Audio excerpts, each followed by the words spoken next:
Yeah, usually this is where our hike begins. Yeah. Now it's almost over.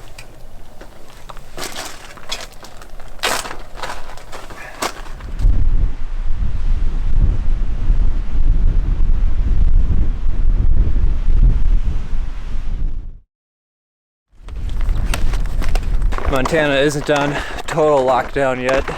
We're still allowed to go outside and have fun, at least. Just got a bunch of new snow and a bunch of wind, so we're kind of staying out of the bigger backcountry areas for now while we let that settle up. Even though the trailers are closed, it's still pretty well tracked out. Bozeman has a pretty enthusiastic backcountry community. There's a lot of people climbing up today.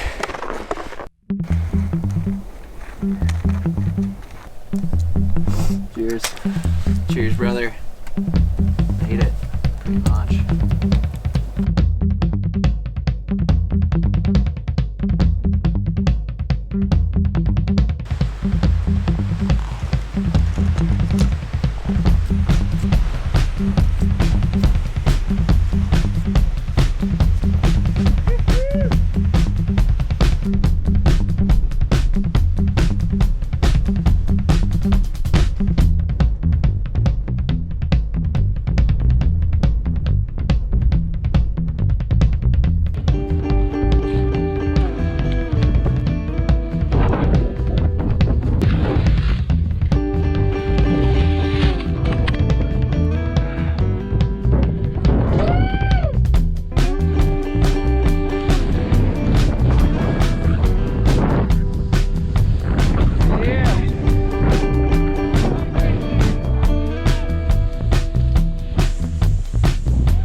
Montana just got the lockdown order due to the coronavirus.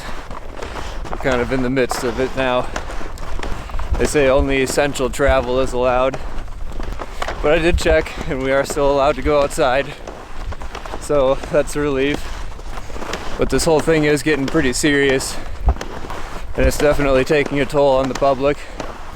My friends and everybody I talk to is kind of just starting to get really down about the whole situation. But I think in times like these we have to do what it takes to kind of keep our spirits up, try and stay positive.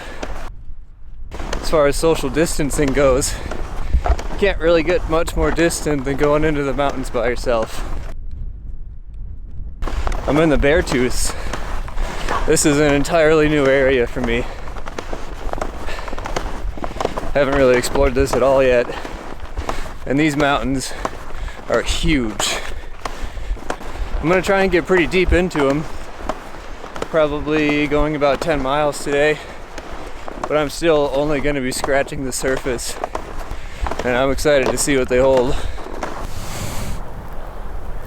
See that really long and narrow chute there? I've been eyeing that on my way up. When I zoomed in with my camera, saw that somebody has already done it. That is crazy. You may notice that I don't have the Polk sled with me. I sort of decided that that thing's going to take a little bit more work until it's actually useful. It's got to be nice, flat, even ground on a very shallow slope. Then the sled is useful, but anything other than that, it's much more of a burden than it's actually helping. Plus, I got a new pack. This thing's a little bit smaller, a little bit lighter weight than my old one, and I'm getting a little bit better at reducing the weight of my winter camping setup. That's something I've been working on all winter, trying to trade out a lot of gear for lighter versions of that gear, stuff that can kind of multitask, so that way I can replace 2 pieces of gear with 1 piece of gear and stuff like that, with all my camera gear, and that's including a drone. My pack's about 38 pounds, and I've got enough gear and food and everything to stay out for 2 nights, so that's not too bad. In the past, my winter camping setups have been like 50 pounds or more.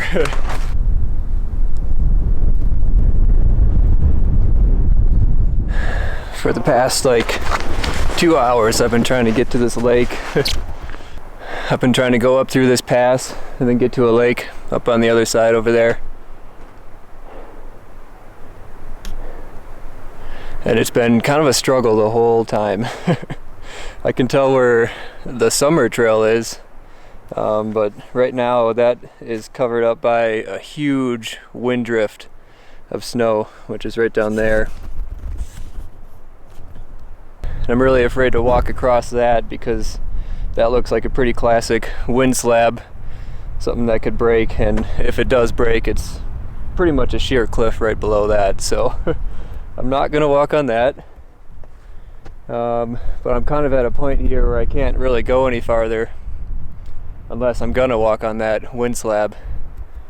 And it looks like there's a little bit of weather moving in, so this is pretty much the point where I have to say I'm gonna give up and turn around. It was a lot of work to get here, and I really wanted to get up over this pass, but it doesn't really seem like the best idea right now. So I'm gonna go back down and camp by the river. It'll be a good spot to camp. Just not quite as far as I was hoping to get today.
I woke up to some light snow this morning. It hasn't really let up yet, but the higher peaks are still in some sunlight, so I don't think this is going to last very long, and it's definitely not going to amount to very much.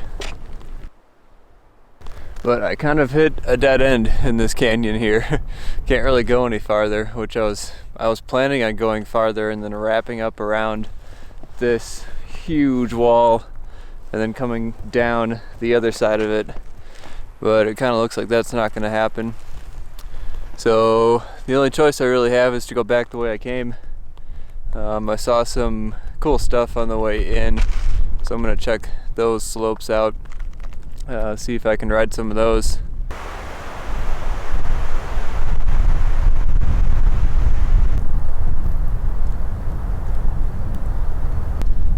Here's the slope I was talking about that I was looking at on the way in. It's actually not quite as steep as I thought it was, which is kind of a good thing, but it still looks like it might be avalanche terrain, especially up higher.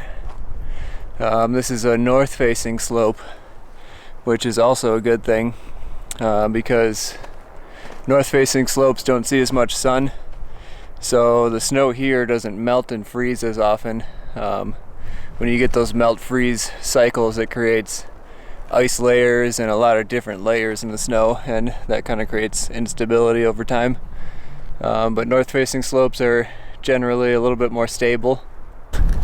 As I've been hiking through this valley, I've been looking at the mountains on either side of me, looking for any signs of avalanches. And I've seen a whole bunch of natural slides on east and west facing slopes. Some of them are point releases, which is when a block of snow falls off a cliff and the impact of that causes a small avalanche. I haven't seen anything big, and it looks like kind of just surface layer, like the top few inches of snow sliding on what's probably an icy crust. I've been looking at all the north-facing slopes that I can see. There aren't a lot in this area because the valley kind of runs north-south, so all of the slopes are facing east and west. But when I do find north-facing slopes, I haven't seen any natural slides on those, so that's a good sign. So I just finished the test. Did pretty extensive tests in the pit, and it's actually looking really good, better than I thought even. I did find that really hard sort of ice crust that I kind of suspected was there, because that's what I saw sliding on the east and west slopes. It's buried deeper than I thought, about 2 feet down. There's a really hard ice crust, and that's the only thing I was really worried about, but it looks like the newer, softer snow has bonded to that ice pretty well. I couldn't get anything to break or slide on that crust. So it's looking pretty good. I'm gonna drop some weight, my camping gear, down at the bottom of the hill, so I don't have to carry that up, and then I'm gonna hike up. And of course, as soon as I start climbing, that blustery snow comes back in. I may not go all the way. I'm only about halfway up this run, and already the snow conditions have changed quite a bit.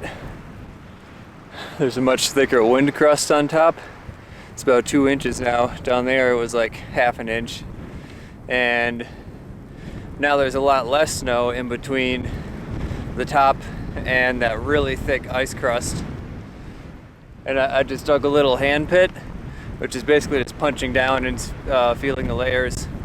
And it kind of feels like the fresher snow is not bonding to the ice crust as well up here. And as you can tell, the wind is really picking up. So I'm going to transition here and go down.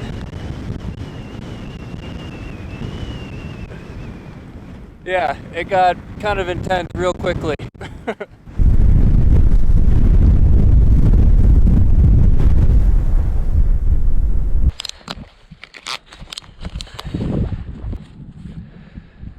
And now it's nice and sunny again.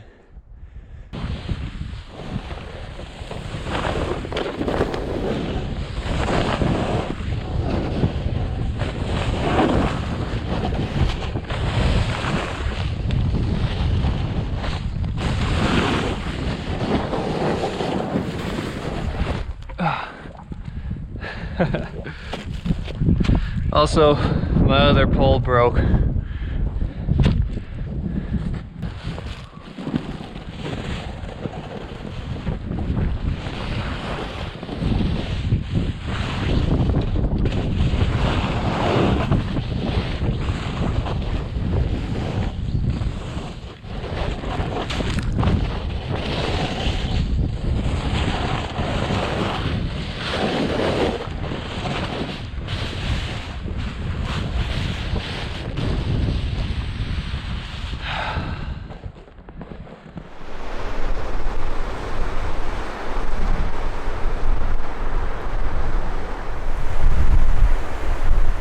I'm getting near the bottom now, and this trail has melted like crazy since yesterday. Coming up yesterday, there wasn't very much mud or rocks poking through, but now I'm getting to the point where I'm gonna have to take off my skis and just walk. That kind of sucks. It's not fun carrying these things.